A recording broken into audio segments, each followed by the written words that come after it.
আচ্ছা, আমি কি চাঁদের মতো সুন্দর? তুমি চাঁদের থেকেও বেশি সুন্দর। আমি সহজভাবেই বলি, আপনারা যদি আমার মেয়েকে 10 ভরি সোনার গহনা দিয়ে সাজিয়ে নিয়ে যেতে পারেন, তাহলে এই বিয়েতে আমার কোনো আপত্তি নেই।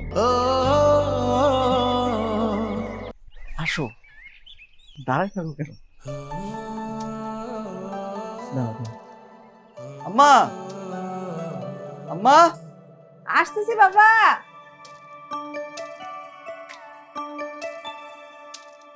কিরে বাবা, কি হয়েছে? ডাকতেছিস কেন?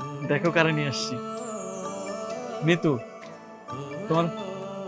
তোমারে বলছিলাম না আমি দেখা করাই দেবো। সালাম করতে হবে না তোমার। ওই রে হাত, হ্যাঁ? তুই কারে নিয়ে আসছিস? ওই তো চাঁদের মতো সুন্দর রে। হ্যাঁ, মামা, বাড়িটা কেমন আলো আলো লাগতেছে না? মনে হইতেছে আমার ঘরের মধ্যে চাঁদ চলে আসছে। এই, তুই আমার লগে লগে দুষ্টামি করতেছিস কেন? হয় কিন্তু অনেক দুষ্টি, বুঝছো? যা, পরে নিয়ে ঘরে বল, আমি নাস্তা নিয়ে আসি। আসো আসো।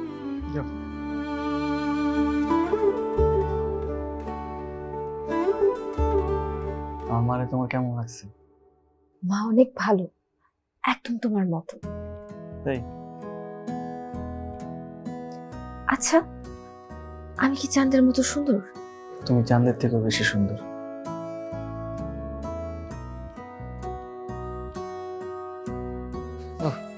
আসো। ওমা, সব নাস্তা তো পড়ে রয়েছে, তুমি কিছু খাও নাই?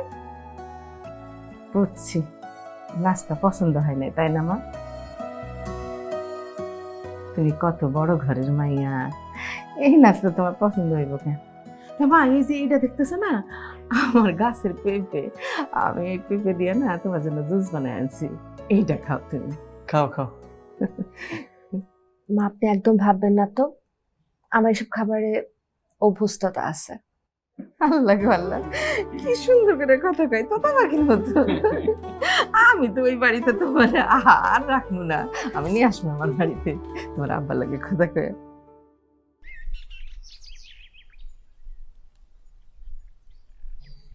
ভাই সাহেব, রাহাতের বাপ যদি বেঁচে থাকতো, উনি আসতেন, আমার আর আসার দরকার ছিল না। আমার ছেলেরে তো আপনি ভালোভাবেই চেনেন, ও পড়াশোনা শেষ করে ঢাকা একটা ভালো চাকরি পাইছে। সত্যি কথা বলতে কি, ছেলের মুখের দিকে তাকায়া আমি এখানে আসছি। আপনারা কত বড় লোক, কত টাকা পয়সাওয়ালা মানুষ, মানে আমি মনে খুব আশা নিয়ে আসছি ভাই। আপনার যদি কোনো রকম কোনো আপত্তি না থাকে, তাহলে আপনার মাইয়া মিতরে আমার পোলার বউ হিসাবে আমার ঘরে নিতে চাই। দেখেন, আমার মেয়ে অনার্স ফাইনাল ইয়ারে পড়ে, দেখতে শুনতে ভালো, নানান দিক থেকে বিয়ের প্রস্তাব আসবে, এটাই স্বাভাবিক। কয়দিন আগে মিতুর মা মিতুর হাবভাব দেখে আপনার ছেলে রাহাতের সম্পর্কে আমাকে খোঁজ খবর নিতে বলল। ওর নতুন চাকরির খবরটাও আমি জানি।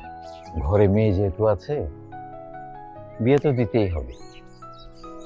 আর এই গ্রামে যে কয়টা নির্ঝঞ্ঝাট পরিবার আছে, তাদের মধ্যে আপনারটাও একটা, এটা আমি জানি। মোট কথা, আপনাদের পরিবারকে আমি ভালো করেই চিনি। বাবা হিসেবে মেয়ের জন্য একটা সৎ, পরিশ্রমী, নম্র, ভদ্র, শিক্ষিত ছেলে আমি আশা করি। রাহাতের মধ্যে এই গুণাবলী আছে। কিন্তু আপা, আমাদের পরিবারের তো একটা আলাদা ঐতিহ্য আছে। আমি একা তো এর বাইরে যেতে পারি না। আমি সহজভাবেই বলি, আপনারা যদি আমার মেয়েকে 10 ভরি সোনার গহনা দিয়ে সাজিয়ে নিয়ে যেতে পারেন, তাহলে এই বিয়েতে আমার কোনো আপত্তি নেই। আচ্ছা, ঠিক আছে, ঠিক আছে ভাইজান, আমি আপনাদের ঐতিহ্য ঠিক রেখায় আমার নিতু মামুনির যোগ্য সম্মান দিয়ে আমার বাড়ির বউ হিসাবে নিয়ে যান। কিন্তু ভাইজান, আমারে কিন্তু একটা কথা দিতে হইব। জি।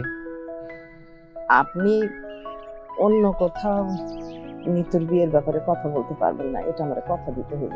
আচ্ছা আচ্ছা, কথা দিলাম। আলহামদুলিল্লাহ। তাইলে আমি সবকিছু ঠিকঠাক করে ফাইনাল কথা বলার জন্য আপনার কাছে আমি আসবো। ইনশাআল্লাহ।